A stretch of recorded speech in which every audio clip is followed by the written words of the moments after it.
second person voted out of Bloomsburg Survivor Season 2 and the next member of our jury. What's up? So with that being said, Anthony, you competed in Season 1 of Survivor Bloomsburg and finished in 10th place. You were a member of the jury as well. Talk to us about why you decided to return for Season 2.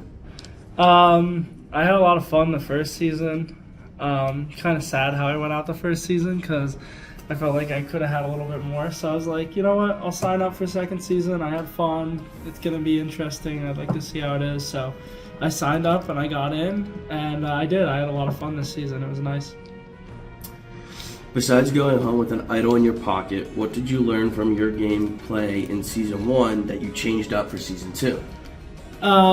So I learned that I had to be a little bit more aggressive. I feel like for Season 1, I was always kind of nice, and that kind of strayed me away from talking to people more because they would they had their own alliances, and I was just trying to be nice to everybody. So this game, I definitely tried to lead more. I tried to tell people hey, we need to get this person out and all. So I feel like I learned that.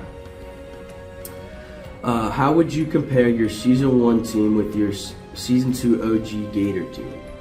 So Season 1 was Octorero, which holds a dear place. This is my first tribe. But Gator, I felt like I was more close to Gator in this sense because we all made it a lot farther. So Octorero kind of got picked off one by one last season.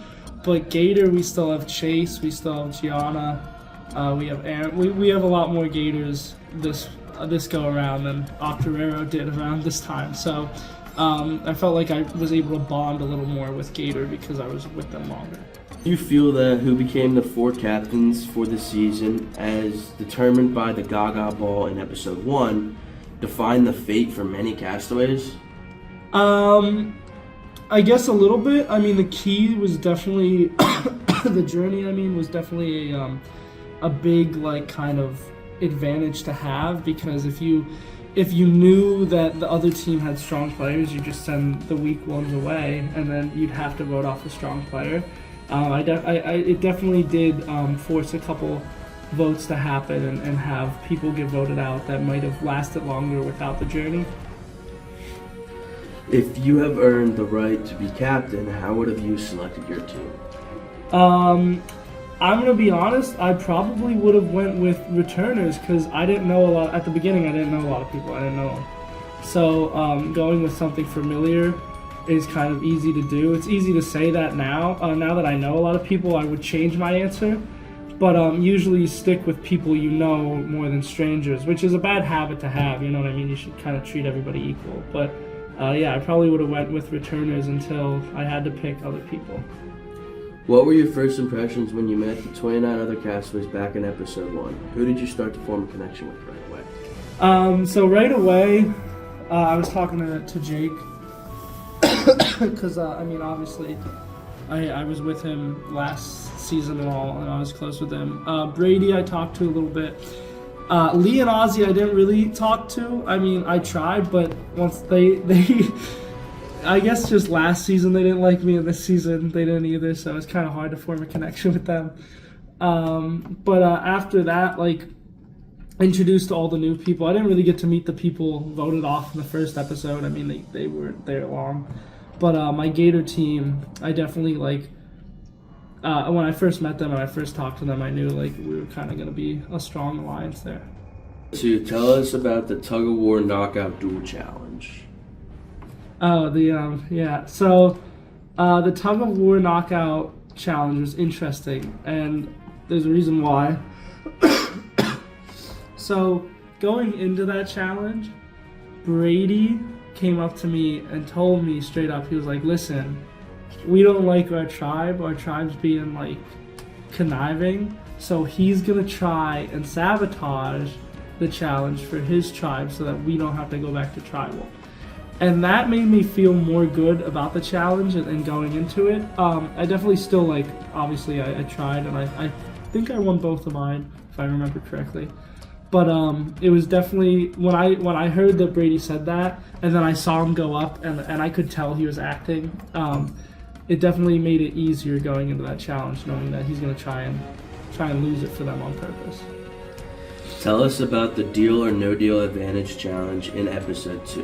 What happened, and do you know if you end up finding your advantage on campus and where? So the Deal or No Deal was interesting. I got a text from GK, and I did it, and I kept a good case. I had money. But I believe that weekend, I don't know if I was either down in Drexel or Westchester. So I was nowhere near Bloomsburg. And after I got the text, I was like, well, there's no way I'm getting this. So I didn't even try and drive up. I have no idea who got it. So I don't know what it was or what it could be. But I just remember seeing that, and I was like, well, there's no way I'm doing this. Episode 3, tell us about how you felt you personally did in the challenges. For example, the volleyball, dodgeball, and the flip and dodge challenges. So I know some people in their exit interview were trashed on me for the volleyball, which was kind of funny. But I was just serving. I was in the middle, so I didn't really get to see the ball as much because everybody around me would just go for it. I tried my best. I just served. I think I'm a pretty okay server. So, but then the dodgeball, I don't even like. I knew I wasn't good at dodgeball. I know I'm not the greatest physical person, so I would just keep handing the ball to Jake and Chase and all, just so they could, because they were better at aiming and all. So that's where that came from. And then the last challenge, the dots. I tried my best, but Caleb would literally slide on the ground, and I was not gonna hurt my knees to get those dots over. Nullifier. You ended up playing that in episode 5 at the pool, which worked to nullify Tatiana's real idol. Do you feel like that was a good move on your part? I definitely feel like it was, because we were all voting Haley at the time, and I was a little scared that they might write my name down or something. So just in case Haley had an idol, which it turns out she had a fake idol, so if it was real, it would have been good. But I wasn't gunning for Tatiana at that time, so I feel like it was a good move at the time. In episode 4, tell us about the laser tag and mini golf challenges. How did they play out for you? So mini golf was something else. We didn't even get to finish one hole, which was interesting. There was really good pretzels though. Those pretzels were a bomb. And the laser tag, I originally thought I did really well, but I'm guessing that the hits weren't me hitting people, it was me getting hit. So I feel like I got hit a lot and I didn't realize it. So I thought I did well, but I'm still not sure. In episode 4, the communication challenge, you were at the railing taking the information from Chase down below. You got into heckling match with Davey. Walk us through how you felt and what was your strategy through that. So originally I was thinking about doing that to Davey and yelling when he's trying to get it. But then after the first time I was like, we both have the same message. So like either way it doesn't matter. But Davey, I don't have good hearing to begin with. My eyesight's bad too. So I was trying to listen to Chase, and Davey yelling in my ear was so infuriating in a little bit. But it definitely helped them win. Like if Davey wasn't yelling, I feel like we would have got a lot more words. In episode 5, tell us about how you located the Python fuggler at the pool and when you decided to use it. So, I saw these pictures, and at first I thought the pictures were something, so I kept grabbing them. And then nobody would like respond to what they were, so I was like, okay, maybe the pictures aren't something. So I went up in the stands because I was like looking for this bug. Like I assumed that there was actually something there. It wasn't like the pictures were something else. So I went up in the stands and I see something yellow all the way at the end. And when I get up there, I see the python fuggler, and I hit it in my towel, and I went to go record the video with no deer and all, and we got the video and sent it, and it led me to an idol. And then I eventually used that at the football field, which saved me that night. I didn't realize it was going to save me. I didn't know people were voting for me, but I knew that it expired after that. So tell us about your experience with the track relay, with carrying the body bag around working with Aaron on the lock combos?